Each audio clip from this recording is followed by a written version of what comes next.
दिनांक 13 ऑक्टोबर शुक्रवार रोजी रात्रीचे 12 वाजले होते. चिखली तालुक्यातील चंदनपूर गावातील गावकरी झोपी गेले होते.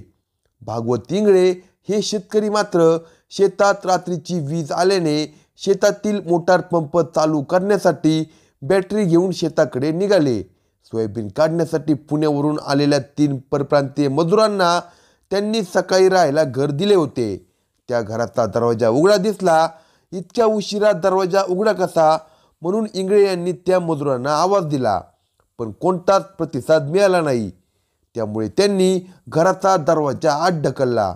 त्या खोलीतील दृश्य पाहून इंगळे यांच्या पायाखालची जमीनच हादरली.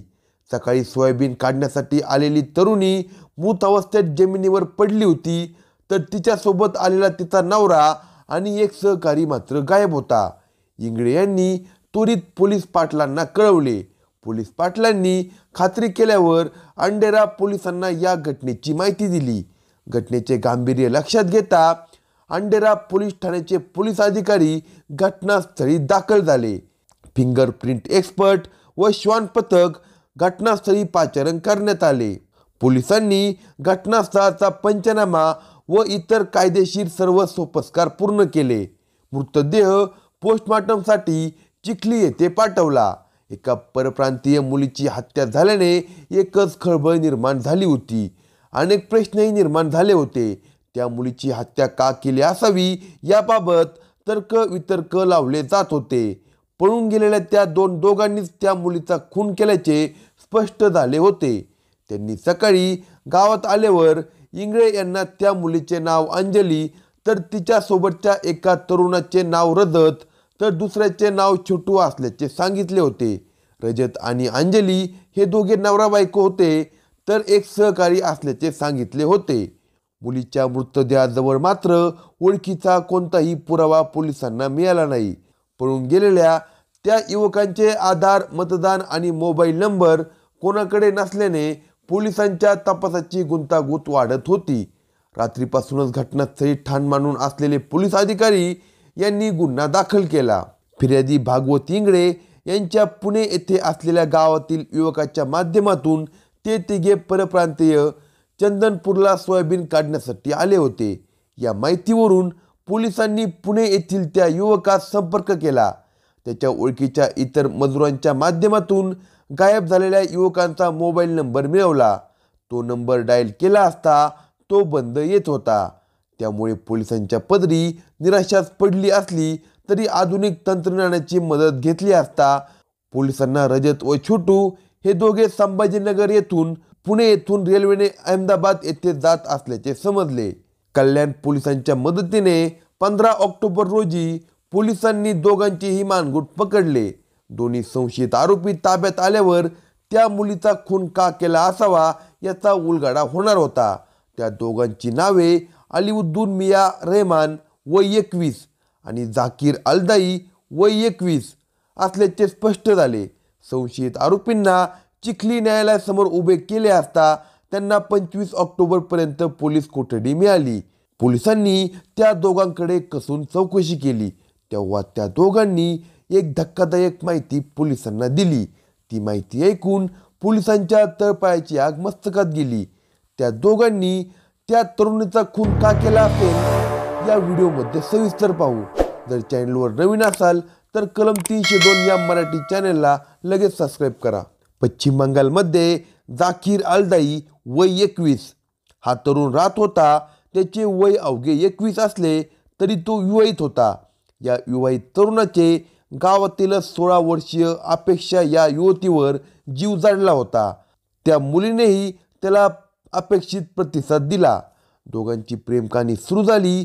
अवघे 3 महिने झाले असतील अपेक्षा आणि झाकीर यांनी लग्न करण्याचा निर्णय घेतला. अपेक्षा ही अल्पवयीन होती तर झाकीर हा विवाहित होता. त्यातच त्या दोघांचे समाज वेगळे असल्याने त्यांच्या प्रेमाला विरोध झाला. शेवटी प्रेमासाठी वाटेल ते म्हणत झाकीर व अपेक्षाने हमने घर छोड़ा है, रस्मों को तोडा है, दूर कहीं जाएंगे, नई दुनिया बसाएंगे असे ठरवले. गावातून ते दोघे सैराटप्रमाणे पसार झाले.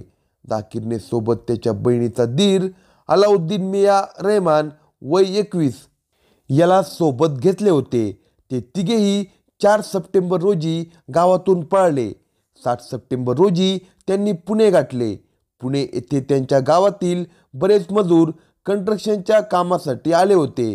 पुणे येथे आल्यावर ते कामाचा शोध घेत होते.